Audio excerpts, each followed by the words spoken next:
Hey everybody, this is Brad Guigar with Comic Lab, and I'm joined as always with my co-host,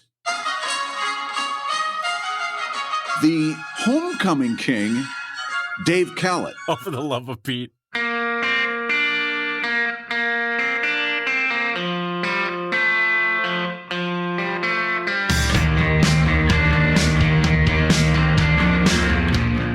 Dave, I follow you. Now, we need to talk about this.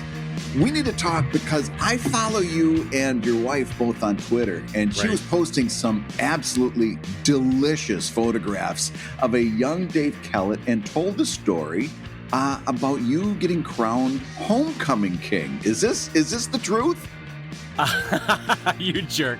I want everybody to know, Brad, this is what Brad says to me. He goes, I got something I'm going to start the show with. I'm not going to tell you what it is. Great. I'm glad we're talking about my high school career. Good job.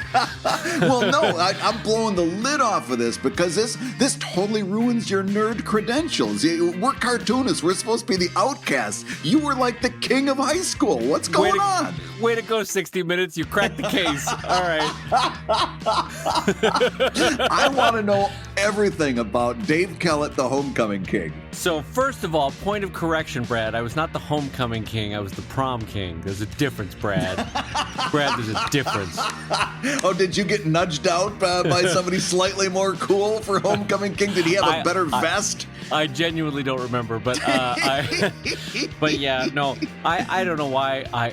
In high school, I played football. And I was friends with all of that circle, right? But then I took a helmet to my quadricep and I tore off one of my quadriceps. So I only have a tricep on one of my legs. Oh. And I went from being super fast to not being able to run very fast at all.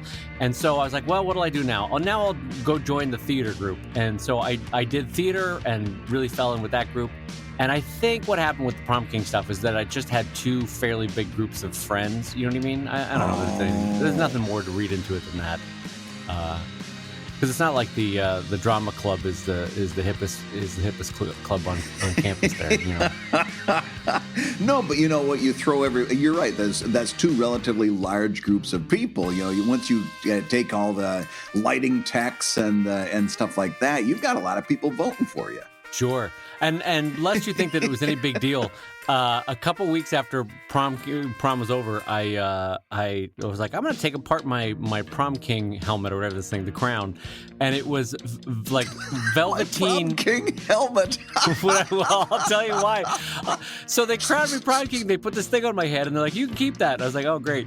And I bring it home, and I was looking at it. It's made out of like velvet and fur and stuff. And I was like, what is under here? What is this? And I take it apart, and it's a butter tub underneath. Someone just sewed around a butter tub. I can't believe it's not Kellett. In true high school fashion, I can just imagine somebody's mom like, oh, I gotta make that prom king hat. Oh gosh. Well, hurry up with the country crock. I need that. I know. Everybody gets extra butter on their bread tonight for Emily because Mama's got to sew after dinner.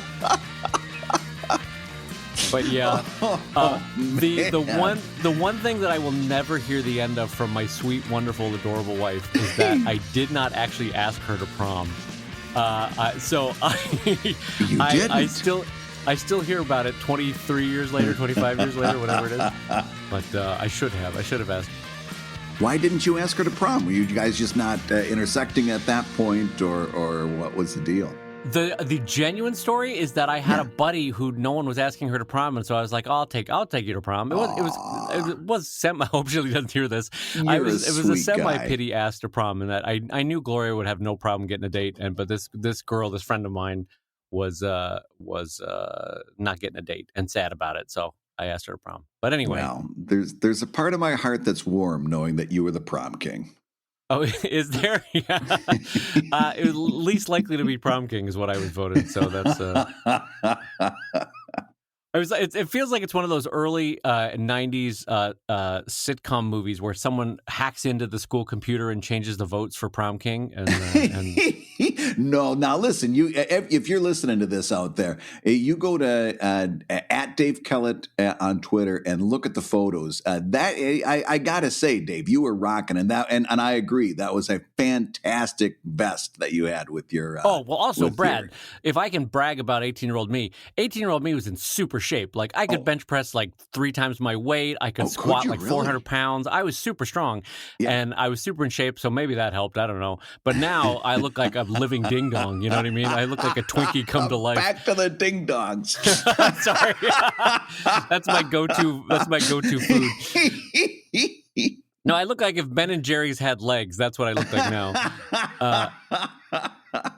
But anyways, well, on that note of my wonderful high school career, thank you, Brad Geiger. Hi, everybody, and welcome to Comic Lab, the show about wearing butter tins on your head. And making a living from butter tins. I'm Brad Geiger, editor of webcomics.com and cartoonist of Evil Inc. And I'm Dave Kellett, cartoonist of Drive and Sheldon and co-director of Stripped. And this week's Hour of Comics Advice is made possible by your support at patreon.com/comiclab. And Dave, give me the update. Roll the timpani. Oh, Matt, you got to put a little timpani in there. Get a little Ed McMahon marathon action or telethon action. You just taught me a word. I'm going to assume that timpani means like a drum beat. Is that what that is? Well, listen. Okay, now we got another cold open here. So I used to love watching the MDA telethon on Labor Day weekend. Right? Jerry Lewis would trot out all these people, and you'd get the late night Jerry where he was sweating and his bow tie was untied, and they'd bring out some big names every now and again. And punctuating this broadcast, back when they used to do it for a full 24 hours, punctuating this broadcast, they would do an update of what the new telethon number was, and he would say, "Roll the timpani." Ed would say, "I need a timpani roll," and then they'd roll the numbers and they'd show the new number and they'd play "What the World Needs Now Is Love, Sweet Love," and Jerry would cry, and then they'd go on and bring on the next act. A timpani is like a large kettle drum, and it's that sound effect when you hear in movies when they go,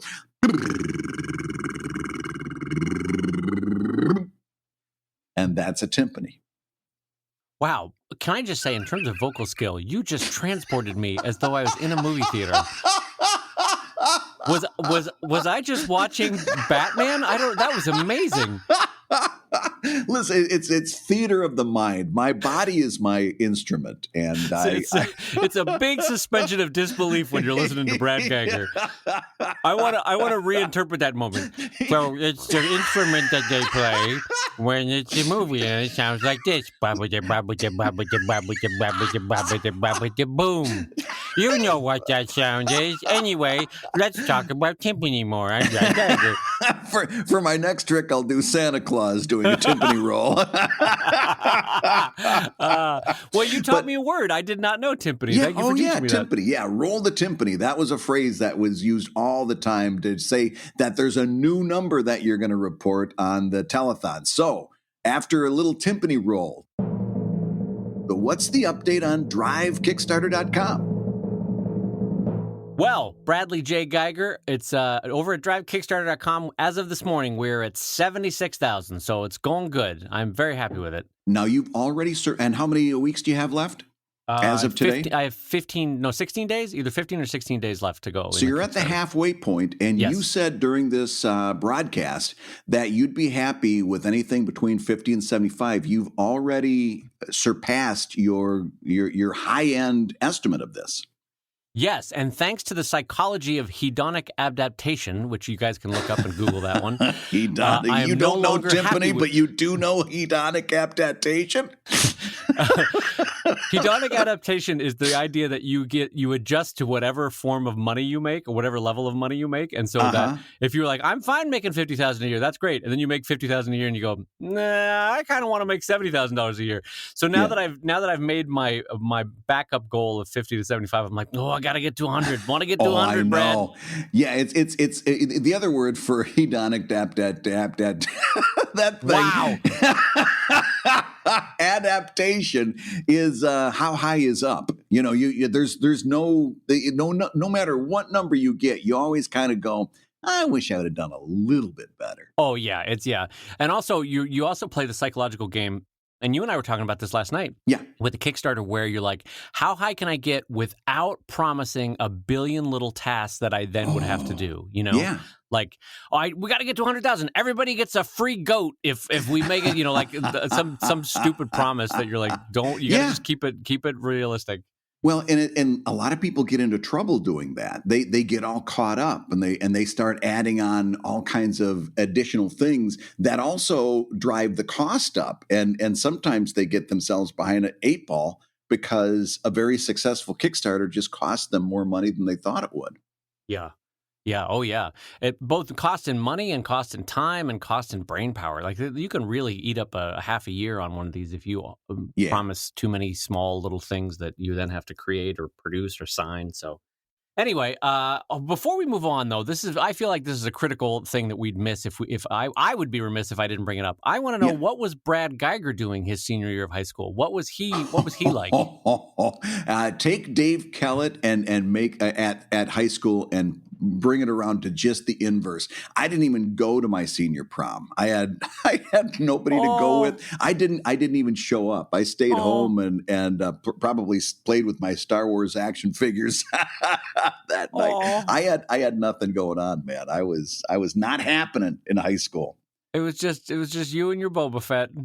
Yeah. Yeah, well, that's what I called it at the time. But yeah, oh boy. No, no. I mean, it was what it was. I was not involved in any romances by any stretch of the imagination. And I didn't go. I remember you from your 20s where you weighed 30 pounds wet. What were you like in high school? Oh, in high school, I made that look robust. I was even thinner still in high school. I was a wisp of a bag. Were ID bracelets a thing when you were in high school, like they were when I was in high school? You mean like the kind of bracelets like, I've fallen and I can't get up? Like those, except it had your name on it. See, to tell you that story, I got to tell you this. Everything in Bad Axe, Michigan, where I grew up, everything came to Bad Axe like 10 years late. So like in the 80s, 70s fashion was just starting to crest in Bad Axe.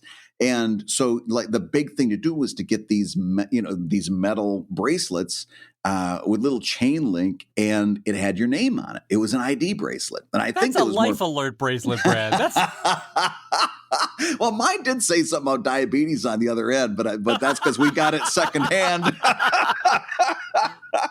But I had wanted one, and we got one, and we had to take so many links off of the ID bracelet just to get it to fit around my wrist without falling off of my hand. That like the jeweler said, if I take one more link off of that, it won't even be able to connect to the other side. Oh, Brad. Oh yeah, I was a twiggy kid. I don't have that problem now, but man, in high school, a good wind and I would have been down the block. That's a cute image, though. Bye, Brad. Bye. Thanks all. I'm returning back to my home in the clouds. Bye. Don't need the bus. Your other brothers are getting on the bus and you're just tumbling down the street. See you there. Brad Tumbleweed Geiger. So I actually wanted to talk to you before we move on from the topic of Kickstarter. But so I've now done 7 Kickstarters, and I wanted to talk to you about something that I never knew was possible until this Kickstarter. And I want you to help me figure this out. So over at drivekickstarter.com, underneath the pledge thing, the green button that says pledge to this project or support this project or whatever it says, there's a little whitish button that says follow this project.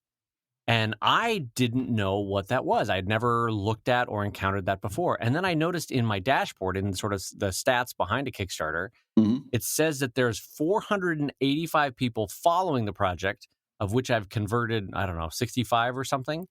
And what is this? When did this come about with Kickstarter? What is it? How do I make use of it? What goes on with it? So here's the deal. When you follow a project, they'll send them an email reminder to back the project if you haven't already, when there's 72 hours left in the campaign. Okay. All right. So a follow isn't meant to overwhelm you with information. It's a selective feed, and that way people get that little nudge they need when the urgency is at its highest. It's a way to spur people on, because as you know, if you tell me you've got a Kickstarter and I got 30 days, I'm going to find something else to do. Instead of pledge, because I'm going to say, well, maybe next week, maybe I didn't get, a lot of people get paid like every 2 weeks, and 1 week is a Spartan week and the next week is a Roman week, maybe they're waiting for their Roman week. But this is a way. Spartan week and a Roman week. Wow, I've never heard. That's what because Carolyn gets paid every 2 weeks. And after I left my job at the Daily News, those first couple of years, we always referred to the week that she didn't get paid as a Spartan week, and the week that she did get paid as a Roman week, because 1 week we'd be acting like Spartans and the next week we'd be acting like Romans. No, I don't dislike this, but isn't one group Greek and the other group is Roman Empire? Is that they're all old? That's all I know. That's amazing. You're like, 1 week is Ming Dynasty and the other week is Navajo Nation, and you're like, well, Brad, those are two entirely different. But no, this is a great way. In other words, this is fantastic for you if you've got that many people following you, because in the last few hours of your campaign, Kickstarter, without you even having to lift a finger, is going to reach out to those people and say, hey, you're following this project. It's in its last 72 hours. You'd better, make your move or get off the pot. And that's part of what I think drives, we were talking about the bathtub curve. I think that's part of what drives those last few days way up on Kickstarter, is because they do things like that in those last moments of urgency to bring it home. Right. Okay. So, thank you, first of all, because this is a new and unfamiliar territory for me. Yeah. Is this newish? Because having done 7 Kickstarters, maybe I was just dumb. I never realized this was a thing. Well, when you brought this topic up, I did a little bit of looking, and it looks as if it was launched in May of 2010. Okay, good. So it's brand new. It's right off the presses. Yeah, you're right on the cusp. You're on the bleeding edge of Kickstarter crowdfunding technology. Jeez, which goes to show you that if you can know a lot about a thing and still not know everything. I did not know or notice, or maybe it's just my personality that I either back or don't back a project. I don't tend to be like, remind me again in 4 weeks, that kind of thing. Well, and it gets a little bit, it can be easy to get confused, because there's 2 different ways of following on Kickstarter. You can follow a creator, and then you get notified every time that creator launches a new Kickstarter. Or you can follow a specific project, and that's what you're talking about here, where they notify you in the last 72 hours. So there's also a couple of different ways to follow on Kickstarter. How wonderful that this exists, because it's like this resource that you didn't even know was there for you. So that's great. Yeah. But B, what a bummer that you can't help trigger their backing moment. You know what I mean? It's on Kickstarter, which I guess is why this is structured this way. It's like, don't bother me. I want Kickstarter to send me one email right before it ends, and then I'll back it. Yep. No, and also because in those last, you've run Kickstarters, I've run Kickstarters. Those last few days, your head is spinning. Could you imagine the danger if they left it up to you to send this out and you didn't? It's kind of nice that this is automated, because then they just take care of it for you. This is why I love Kickstarter for its, and I always praise them for their internal mechanisms. I think I figure on my Kickstarters I get between 20 and 30% of my pledges from Kickstarter, from people who probably didn't know me until Kickstarter alerted them to me. And this is just another way that Kickstarter does it right. Well, and here's what I did so that I could learn from this process.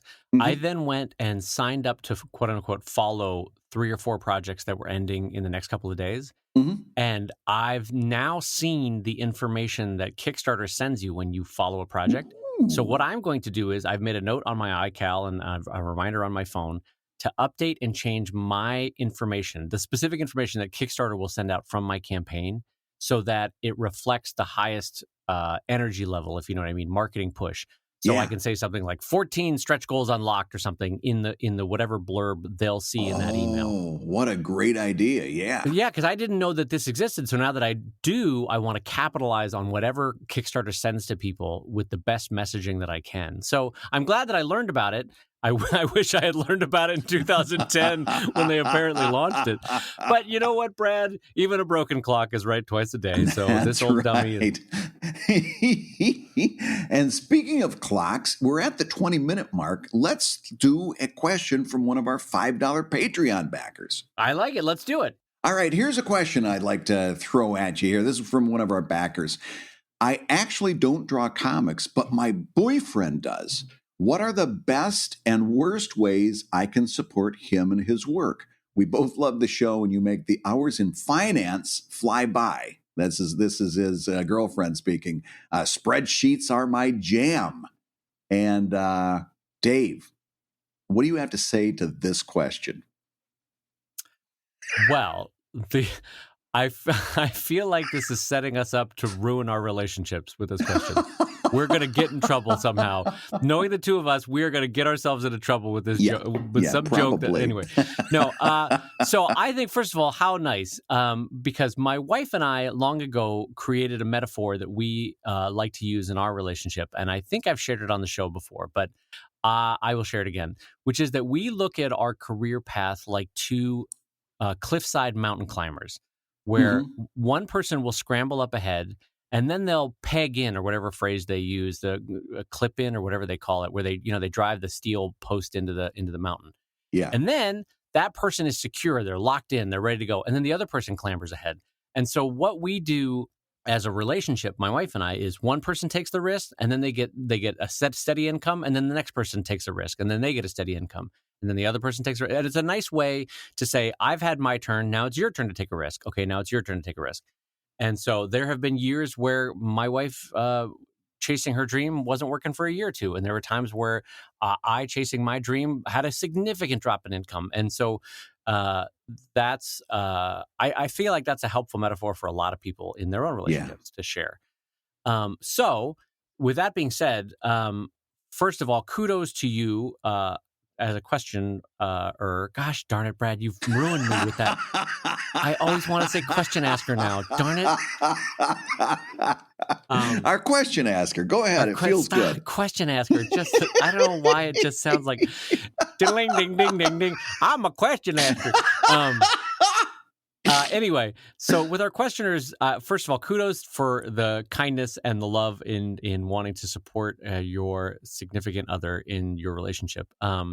So the thing that I would recommend in terms of supporting your significant other is the good strategy in the early years of your career are this is for the actual artist, find a day job that both brings in money for the relationship so that you don't feel put upon to carry everything for years and years and years.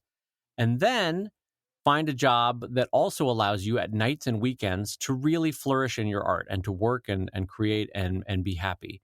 But as a couple, I do think you have to sit down and say, all right, but you do have to have some day job. You have to be bringing in some income. We can't, because it'll incur resentment, and it'll incur awkward conversations if only one part of the couple is bringing in income.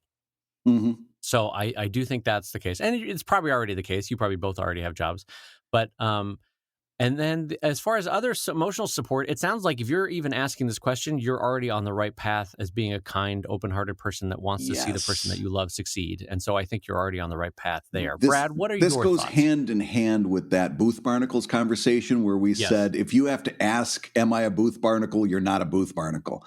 And if you're the kind of person that asks, how can I best support my boyfriend?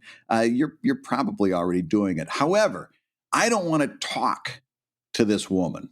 I'm not gonna. I don't want to direct my words to this woman. I want to talk to the guy. All right. What kind of an idiot are you, boyfriend, girlfriend? Put a ring on that. Holy shit.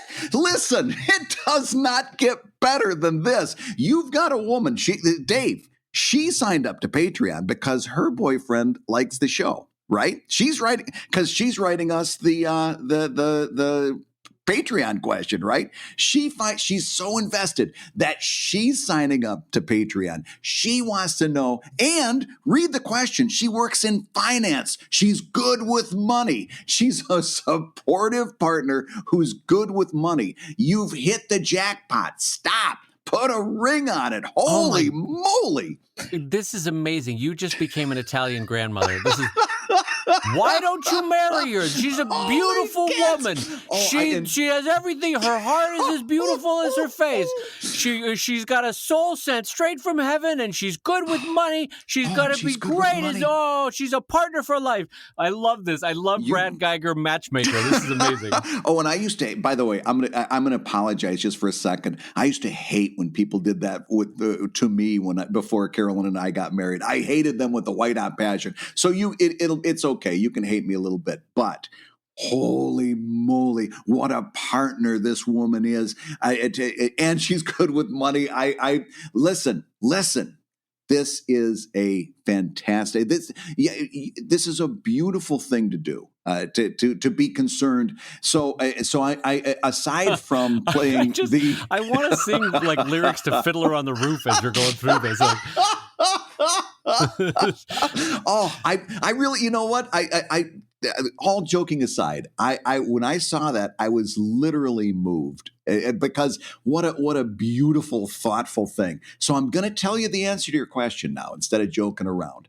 The best gift that you can give this person is time, and time unquestioned.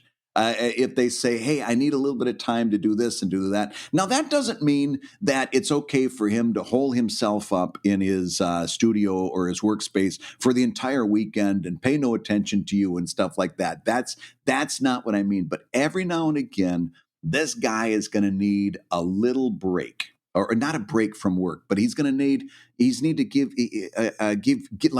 him a break, like let him off the hook. There's something going on, and he's conflicted. There have been times when it's like I tell Carolyn, I've got this, and this to do, and she'll say something like, "Well, if I pick up the kids from choir practice, would that make things easier?" And in that moment, my heart erupts because even something small like that, like let me take one thing off of your plate so you don't have to worry about it. Those are the moments that really let you know that your partner has your back. And that's all we want out of any kind of partnership, but particularly a marriage. You want to know that this person that you're with has your back. And so I would say give this person the gift of time when they need it the best. Anyway, to put a capstone on it, though, and I think Brad had the best advice is, she's in finance, honey. Put a ring on it. Oh, my goodness, yes. I ain't going to kid about that. I love matchmaker Brad. That's great. Matchmaker, make me a match. That's great. So, Dave, are you ready for our second question of the show? Not only am I ready for the second question, Brad, I would like to read it, and here we go.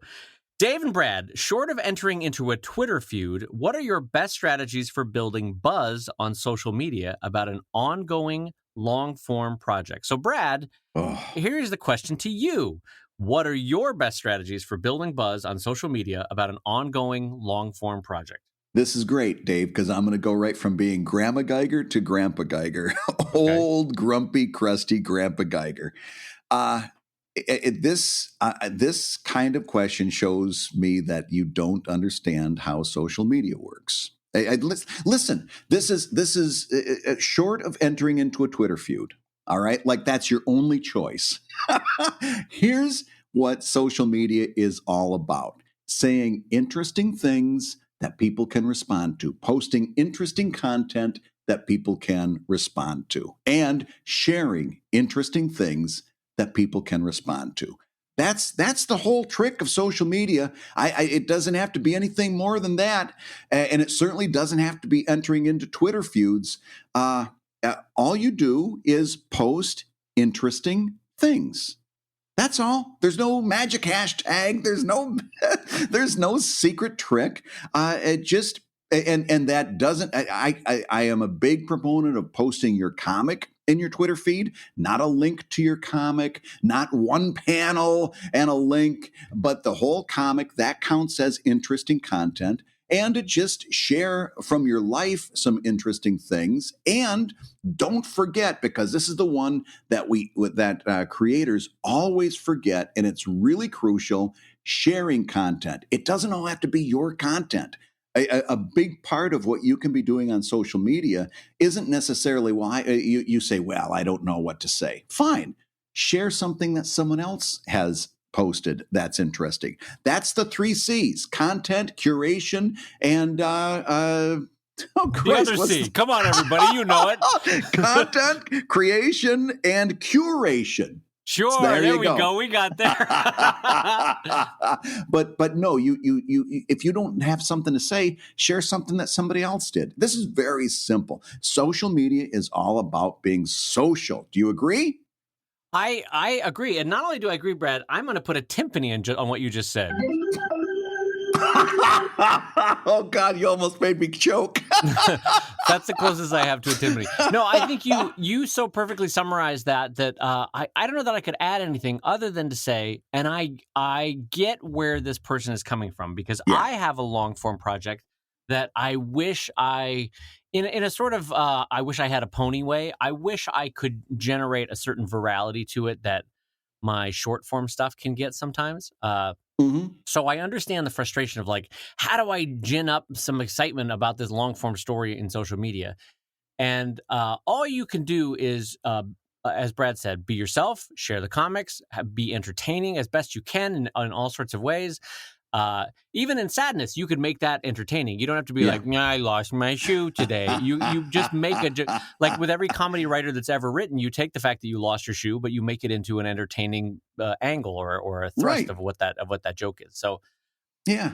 And you shouldn't feel hamstring that you're doing a long form project, because posting that long form should be the smallest percentage of what you're doing on social media.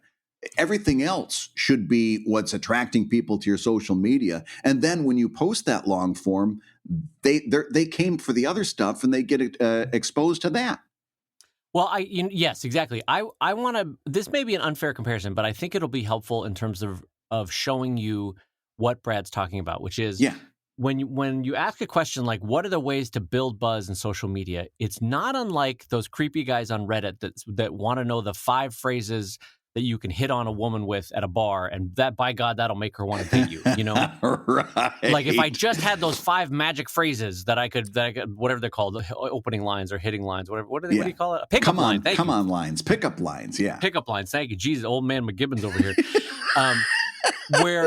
Whereas the truth is, as with everything in terms of relationships, if you are fun, if you are the best you can be, if you are confident in yourself, if you're happy, if you make other people feel good about themselves, then they will want to date you. But people want that shortcut of like, what is the 5 words that'll make her eyes go wide and think that I'm the best person ever, you know, that kind of thing. So it's a little bit like that when you're looking for this kind of strategy. What you're behind the hope behind what you're asking is, what are like the key phrases that I could say to make people check out my comic? And the truth is, good work is the best way, right? Yeah. That's not a fun answer, but it's the truth. Is that good work, even in the snippets that you get in social media. There will be times where if it's truly good work, I'll be like, what is this art style? Or what is this story even about? I want to go check this out. And does it happen on a less viral basis than it does with short form? Yes. But even long form, if it's done really well, people will want to check it out. And so be the best you, be the funniest you, be the most entertaining you, work on your craft, get better and better and better, share that and share it in a fun way. And I think Brad hit it on the head. And that is how you can best make use of social media. Yeah. Oh, and one other thing, just to make sure that you're doing all your due diligence, make sure that there are links to your work in your Twitter profile. That's one thing that you'd be surprised how many times people drop the ball on that. Is that I've done that myself, where it's like, oh man, I like that style. I want to know more about this person, what they're doing, and so forth. And I click to their Twitter feed and I look on that left-hand side profile, and there's nothing, no links there, nothing to direct me to where I can find out more about what this person's doing. Yes. So do make sure that you're doing just the basics of due diligence there, you know?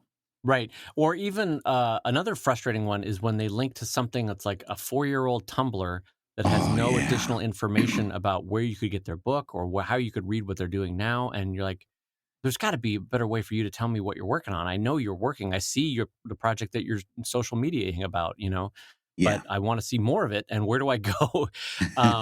Yeah. And so to Brad's point, you want to have branding and links that are consistent across all your social media presences. So Twitter, Instagram, Facebook. And you want to have both background images and profiles that reflect that branding, and pin a tweet that's the best work, that's gotten the biggest reaction. The basics of Twitter and social media and stuff. But to Brad's point, the basic idea is that there's no silver bullet in terms of shareability. The basic thing is to build a mood, a tone, and a look on life that reflects you and that people will want to see more of. So, Dave, we've got another topic here, and I really like this one. Okay. This is a really good one. This is another one of our $5 level Patreon backers who asks, how do you folks make the decision on which skills to develop and which to contract out?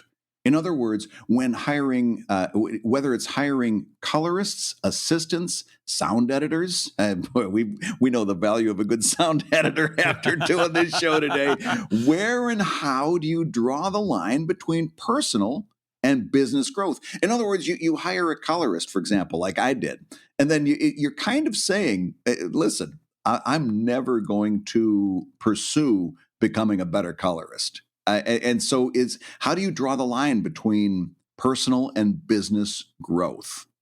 Boy, this is a great question. This is a great question because there's a lot of angles to come at this from. All right, can I start this one off, Brad? Because I'm champing at the bit to start on this one. Oh, all beautiful. Right. So my dad had great advice when I first bought my first house. And there's a longer story to this, which is that, Brad, I had a 2-month archive built up for Sheldon. I was 2 months ahead when I bought my first house, right? 2 months? But it was a fixer-upper, my house. And so I was like, well, I'm going to do plumbing this week. All right. Well, I lost a week and a half worth of Sheldon, but you know what? That's fine. That's what the archive, that's what it's for. So that's fine. And I still got 3 weeks.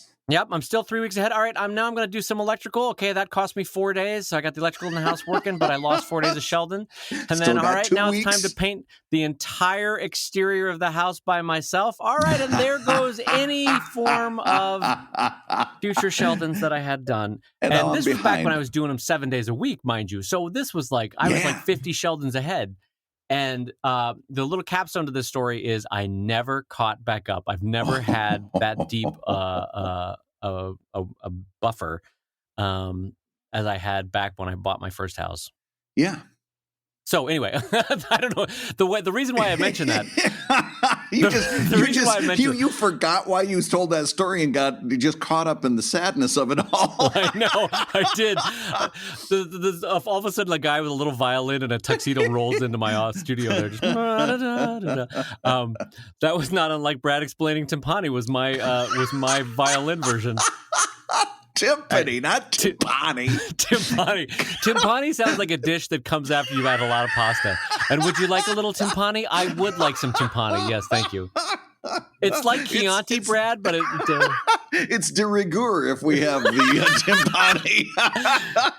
Guys, don't forget to sign up for Brad and I's Patreon, Foreign Languages with Dave and Brad. You're going to want to sign up for that Patreon. There's a lot of amazing exclusives on that one. There's just a little cartoon of us saying, Sacre Bleu, you'll love it. It's just mispronouncing Farfig Nugan all day long. So anyway, the reason I bring up the house is because I was house rich, money poor at that point. Like I had no cash from putting down the down payment on that house. So I had to do the fix-ups myself, but also my dad gave me great advice, and I transferred it into my cartooning, which is do every job you need to do yourself first, then hire out the ones that are either too annoying, too time consuming, or too expensive for you to do by yourself. And the reason you want to do it first by yourself is you'll have a sense of how much it is worth to you to hire it out for someone else to do it. And so I've taken that approach with my cartooning is try everything once myself, and then what's either too annoying, took me too long to do, or cost me too much money in terms of lost earnings elsewhere, I'll just pay a lesser sum to have someone else do it. And so that's been very helpful for my career. But Brad, how about you? How do you know what to hand off, what to pass along to someone else? What's your strategy? Well, very similar, but maybe there's a nuance to it. For me, I look when I would do my own coloring, for example. I would see that my stuff just did not look as good as when actual people who pay attention to the fine art of coloring did their work, and also I just knew that although I could get better at it, I knew that the amount of time and the distraction from other things that I could be doing was going to be too great. So it became a better idea for me to hire a colorist than to put that extra time into learning to be a better colorist. And along the way, it was also a nuts and bolts thing, especially when I started doing Patreon. we gotta have Alex on the show sometime so she can tell you the story. When I first started doing Not Safe for Work comics on Patreon, I was coloring them myself because I didn't want to ask her to color them because I was like I didn't want to put her in an awkward position. Was it did the Midwest in you come out? Is that what it was? God, I would so much Catholic shame, so much Catholic shame, and I finally had. I love this image of Brad at home. Oh, there's no way I can ask her. I just can't do it. Oh gosh. Oh no. I was tortured over it. I really was, and she was like, "Oh yeah, that's fine," and she does gorgeous work. God, the stuff that she makes my stuff look so much better. But what I quickly figured out was I can do twice as much work, literally, if I'm not coloring these things, if I hire a colorist to do the work. And so it was an expenditure, but what I got back wasn't only good work, but it was a higher volume because I could then, instead of coloring this stuff, I could go on and work on the next thing. And there was two of us working on it. It was more of an assembly line, right? So for me, the answer to this question is number one, there are certain things that you just are not going to be good at. And although I believe anybody can become good at anything if they work and they apply themselves and so forth, you know that there's some things you're going to have a better shot at than others. It's the same reason I hire a CPA to do my taxes, right? Yep. That's a skill set that I don't have and I'm not comfortable doing on my own.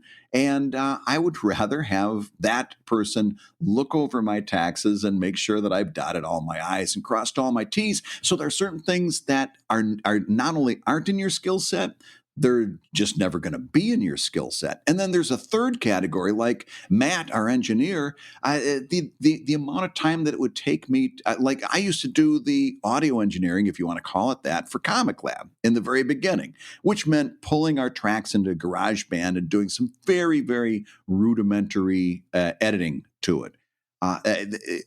Matt's way better. The time that it would take for me to learn to become as good as him, I'd lose a lot of time working on comics. It would be like Dave out there painting the side of his house. So those are the three considerations. There are some things that you aren't going to be good at for a long, long time. There are some things that B, you're never going to be good at and are way outside of your wheelhouse. And there are some things that C, you're just never going to be good at. Yeah. Well, I think you hit it right on the head there. That was great. Can I ask you a follow-up question? Do you think it's also following your bliss on some level, in the sense that there are just some things that make you happy. And so you're like, I want to work on those. I don't want to work on Yes. these other things. So I'm going to Yes. pay someone to work on the other things while I Yep. follow my bliss. I mean, don't you think that on some basic level, that's part of it as well? And you're absolutely right, because coloring does not interest me. It really does not. I do not have a passion for color the way a lot of people who do beautiful work in that regard clearly do. I like making images, but I don't like. I'm not coloring. Was the boringest part for me. And keeping track of light sources and all. It was not good for me. So yeah, follow your bliss is an absolute brilliant phrase to bring in here, because yeah, some of the stuff just wasn't. Not only was I not good at it, I had no interest in ever becoming good at it. Right.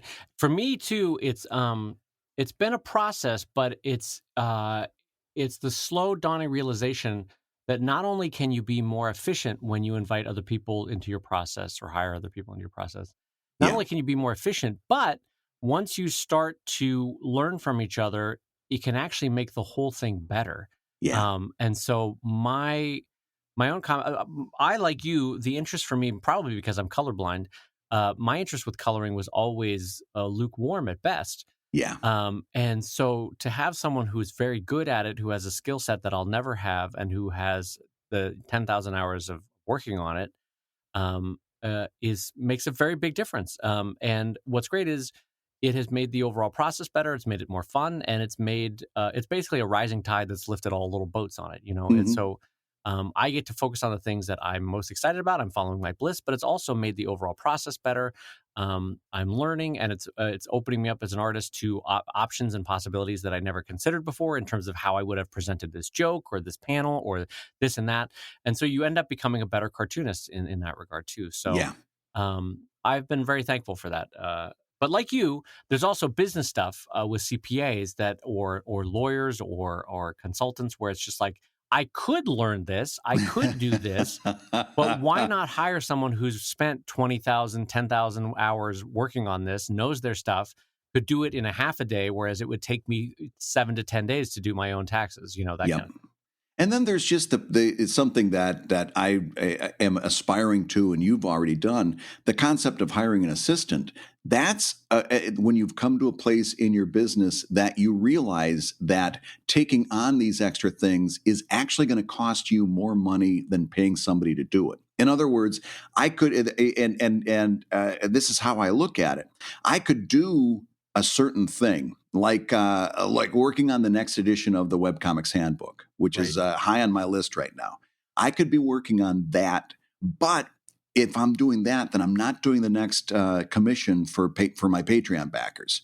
And if I'm not doing the commission for Patreon, that's really where my central core of my business is. So if I pull off of that to work on the handbook, I'm going to lose money.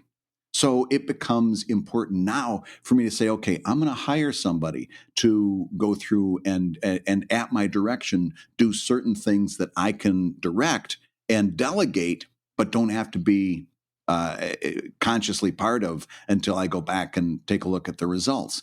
That is a place where you need to do a little bit of clear thinking. Like, of course, we'd like to delegate lots of things that maybe we don't want to do.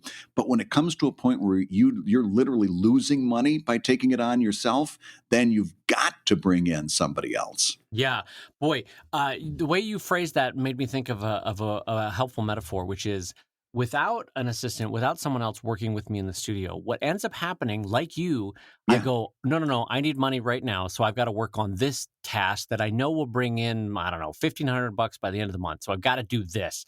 But what ends up happening if there's no one else in the studio with me is that I focus on present Dave to the detriment of future Dave.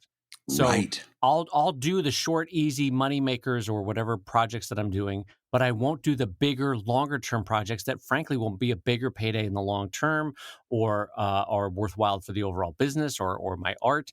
And so I end up present Dave ends up robbing from future Dave because I just don't have the time. And so if I have to choose, I choose to pay for groceries this month or the mortgage. And so I'll do whatever can be Like done. any sane person would. Right. So, but with two people, with two sets of eyes on the problem, I can be like, all right, I'm going to work on the present, fire. I'm going to put this one out, and you work on the one that's going to be over the next couple months, and then we'll Right. switch gears. Okay, now you color and you work on this comic that's going to go up tomorrow, and then I'm going to work on this book that we're going to have out in December, that kind of thing. And so Yeah. it's a nice back and forth of present and future planning and projects, and it's very workable and very helpful for me as in the studio.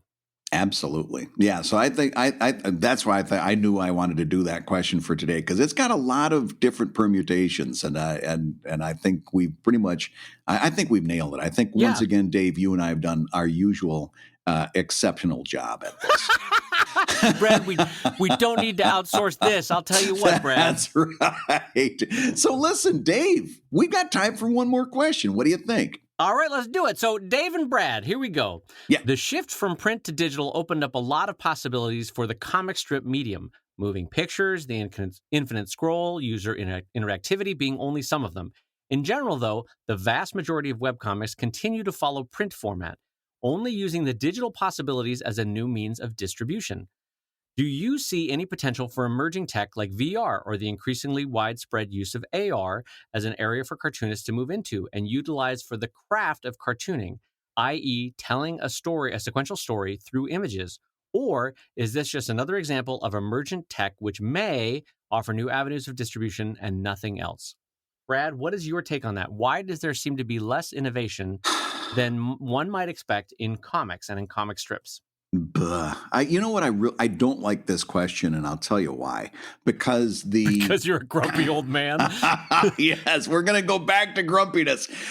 No, I don't like because what this person says is because comic strips haven't become animation, therefore there's no innovation in comic strips. Why does a comic strip have to become an animation to prove to you that there's innovation in comics? Why does it have to become something else? Look through this person's question, and every time that they put forth examples of what they consider innovation, it's no longer a comic strip. And by the way, I think animation is fantastic, but I don't think it's more innovative in its own thread than comic strips have been in their own thread. But trying to compare one to the other, you pick a lane. Oh, I see what you're saying. You're saying like just transpose this art form of like, hey, sculpture. Why aren't people carving stone differently than they've been doing for 2,000 years? Because assisted reality works now, or virtual reality works. You're like, well, people still like carving stone. So right. Better yet, why are you still doing a sculpture when you could be doing animatronics? Right. Well, because I'm a sculptor, and I like doing a sculpture, and there's something beautiful and workable and worthwhile about doing a sculpture, and that doesn't mean that it's less innovative than animatronics. It means it's in a different lane. Yeah, so I will co-sign on your thought here is that I see what they're getting at. They're like, with all these amazing new technologies, why is the comic strip still the comic strip, right? Like, why isn't it changing? My initial response is because the comic strip over 100 years got whittled down to this really amazing little format, and it's really powerful and it's really effective for communicating little snippets of information. And the same is true for the comic page or the superhero novel or even the graphic novel. They all serve a very specific purpose and they do their job well, which is usually why an art form doesn't change, right? Mm-hmm. And it was actually one of the few critiques that I had of Scott McCloud's, understanding comics and reinventing comics. He, there was a little bit aspect of like, because he was writing early and very excitedly about like, and it's going to have lasers and everyone's going to be a hologram and oh boy, look at this, we're all going to be spinning in our chairs as we read a comic. And you're like, no, the comic strip itself is great. What the problem was with comic strips was their distribution platform, the newspaper, was a steaming pile of shit. And so that had to change. But there was nothing inherently wrong with the comic strip in the same that there's nothing inherently wrong with Michelangelo's David. It's a beautiful sculpture. It doesn't need to be made into a hologram. It as an art form, it as a form of expression is perfectly fine as a sculpture, in the same way that Crazy Cat is perfectly fine as a comic strip, or Calvin and Hobbes is perfectly fine as a comic strip. You don't need to make it into a hologram, and you don't need to make it into... Now, having said that, The one thing that I could see with AR or with VR, maybe let's focus on AR, is I could absolutely see a platform in which you have comic strips floating in front of you. Does that mean they need to be animated? No, but you can absolutely be reading your comics on your couch and they're floating 4 feet ahead of you. There's nothing wrong with that. And there's no saying that that's not a great use of a new distribution form for comics. But that doesn't mean they have to be animated. That doesn't mean they have to have sound. That doesn't mean they have to have a smell that suddenly generates into your system. Right. The comic strip as a platform is already whittled down and frankly perfect, I think. I think it's really, really good. Yeah. And the innovation comes in the writing. It comes in the drawing. It comes in the form of that story or the way it lays out. That's where a comic strip innovates, I think. Now, Brad, I'm going to pass it back to you because I've been talking too much. You haven't, but let's also talk pragmatism. Here's a part of the question. In general, though, the vast majority of webcomics continue to follow the print format, using only the digital possibilities as a new means of distribution. Why that is because very simply, that's where the money is. That's where the money is. The money is not in putting the comics up on a website, especially in a post-advertising web publishing age. The money is not there. The money is not in ebooks quite so much, but the money is in the print product. So, of course, we're going to emphasize and make our work very suitable for print because that's where the monetization happens. That allows me to keep doing comics and not to have to take a day job. The print is still where the money is. And you can look at what's going on, and we do have to talk about this at some point, Dave, what's going on Lion Webtoons, where the predominant format for success on Webtoons is to build your comic so that it can be scrolled vertically panel by panel. Okay, not in a comic book page, but to scroll down. Right. And some people even float their word balloons in the spaces between the panels and so forth. Right. And I think that's fantastic. Like Danielle's doing that new comic of hers that we've discussed. Boo, It's Sex, right? But I would be betting my last bottom dollar that even as Danielle is planning that strip to be read panel by panel vertically, she's also got it set up so that she can take those at some point, rearrange those panels in a planned out system. Like it's not haphazard. Let's hope these panels fit onto a page. It's going to be like, okay, we're going to be breaking this down into 10 panel sections, and they're all going to be the same size, so I can take those and rearrange them on a page, and everything's going to fit. I would be willing to bet that Danielle has a plan, even though that first run is in a vertical panel by panel scroll. At some point, she's going to rearrange those panels on a page and offer a book because that's where the money is. And Brad, I am so glad you brought up Webtoons because I think the Korean innovation of the scroll is frankly one of the best answers to that, which is someone found out possibly a better way, on a phone anyway, to read a comic strip. And so that innovation has been adopted by the market. And frankly, you have to think about it in terms of a marketplace of ideas. I'm not talking about finances, but it's not like there's not innovation. I have seen cartoonists incorporate animated GIFs into their comics. Like Meredith Grant had a really effective one in Octopus Pie one time. Mm-hmm. And I have seen cartoonists do infinite scrolls where you're or near infinite, where you're scrolling down for 30 pages on a single comic, right? So it's not like people aren't innovating, but the marketplace of ideas votes in the same way that the marketplace of capitalism votes. And so it's not like Brad and I aren't looking at this and going, that's the way to do it. What's happening is we're looking at it and we go, nah, that's a way to do it, but I'm not doing that every day.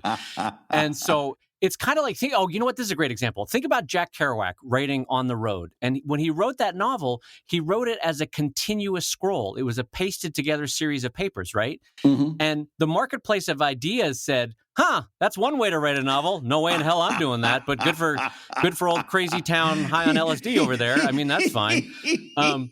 So the marketplace of ideas, artists are noticing what other artists are doing, and people are experimenting both in terms of platform and in distribution and in style with comics. It's just that the marketplace of ideas mostly goes, you know what? The comic strip is pretty good as is. The comic page is pretty good as is. Like, that's been 100 years of whittling that down. It's really working well. And occasionally you'll have people use an animated GIF, or occasionally someone will have an audio file that plays, 20 seconds as you're reading into the comic. Occasionally you'll have some innovation with scrolling. But I think for the most part, the marketplace of ideas sees these people trying these different things and goes, nah, comic strip's pretty good. Yeah, and I'm glad that you use the term marketplace of ideas, because it does come into a kind of a study in economics. I could add all those things that Dave's talking about to Evil Inc. I could add an audio file. I could add a second punchline when you hover your cursor over the comic. I could do all kinds of stuff.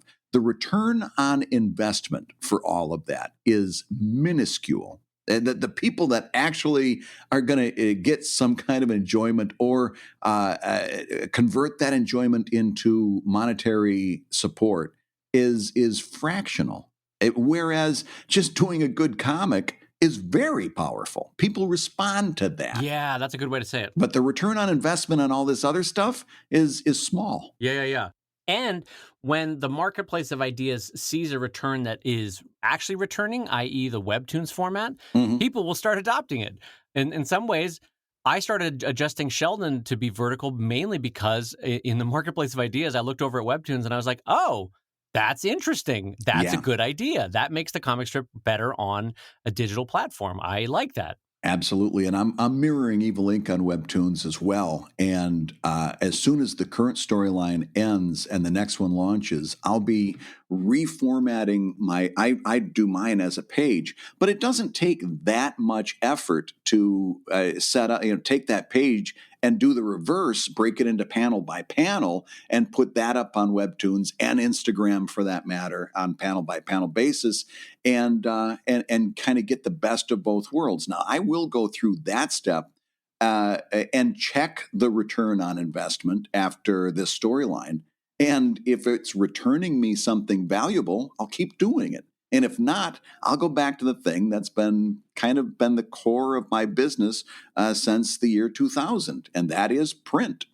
Right. Well, even though we started on Brad's grumpy tone, I want this questioner to know that I do think this is a valid question, because it's interesting. It's interesting to say, like, hey, with all these new technology platforms, why aren't comics changing? But it's kind of like, do you remember how in that marketplace of ideas, remember when Blu-rays had that ability to really want to learn more every time a scene would happen? Yeah. And you could click on something. And it was like, there's a technology that existed for a while. Maybe it was Laserdisc. And the problem is the fundamental platform of film was fine. Nobody wanted that. Wikipedia could go and be looked up later. Like, no one wanted to have their film process interrupted by, like, hey, are you enjoying this scene? Would you like to know about this actor? Want to know more about how they got this part? Yeah. Hey, why is she wearing that dress in this scene? Learn more right here. And you're like, no, just let me watch the damn film. And so 110 continuity errors that nobody really cares about. His left hand was up in the previous scene and his right hand's up in this scene. Well, I don't care. So what I'm getting at is that cinema as a platform, an hour to an hour and a half cinema, is working really well. And so even though technology can do a lot around cinema or change cinema or the like, it doesn't necessarily add to the joy that you feel both as a creator or as a consumer of that art. And so when and if those conditions change, that's when people will adopt those interesting technologies that you mentioned. But for the most part, I think the comic strip, the comic book, the graphic novel, they're all doing fine, and people actively enjoy them as a way of learning a story or getting information. And so they'll stay largely the way they are until something better comes along. That's the short version. Yeah, absolutely. I agree wholeheartedly. Brad, we're ending on a moment of unity between us. I feel like there's been very little vitriol aside from me making fun of you probably, but there's been very little vitriol. If only the world could take an example from how you and I get through life, it would be a better place altogether. If only the world could learn from a thin boy from Michigan and another boy that only has a tricep on his leg. And the prom king from Los Angeles. Was that Los Angeles at that time? No, I grew up in San Diego, California County in a little town called Carlsbad, which now has a Legoland in it. With the canyon, right? Carlsbad Canyons. No, but it's been lovely playing with you. No, Isn't there a Carlsbad Canyon? Yes, but that's in New Mexico, I think.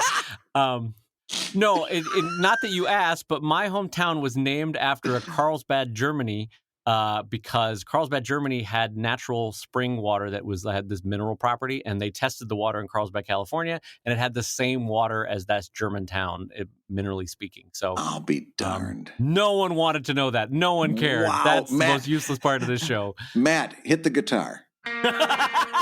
There it is. You've been listening to Comic Lab, the show about making comics and making a living from comics.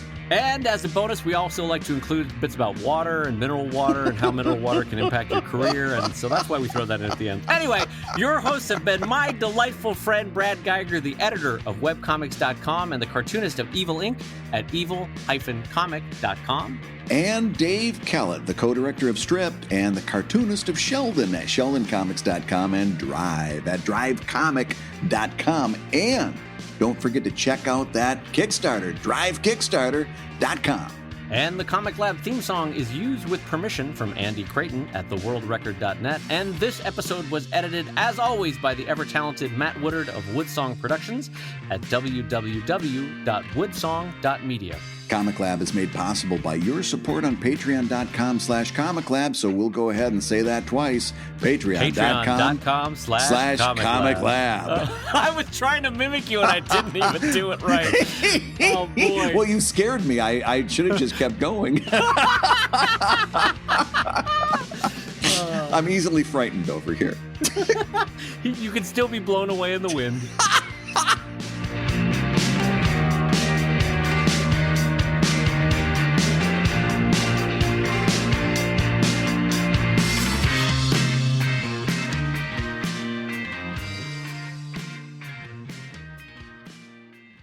She's in finance, honey. Put a ring on it. Oh, my goodness, yes.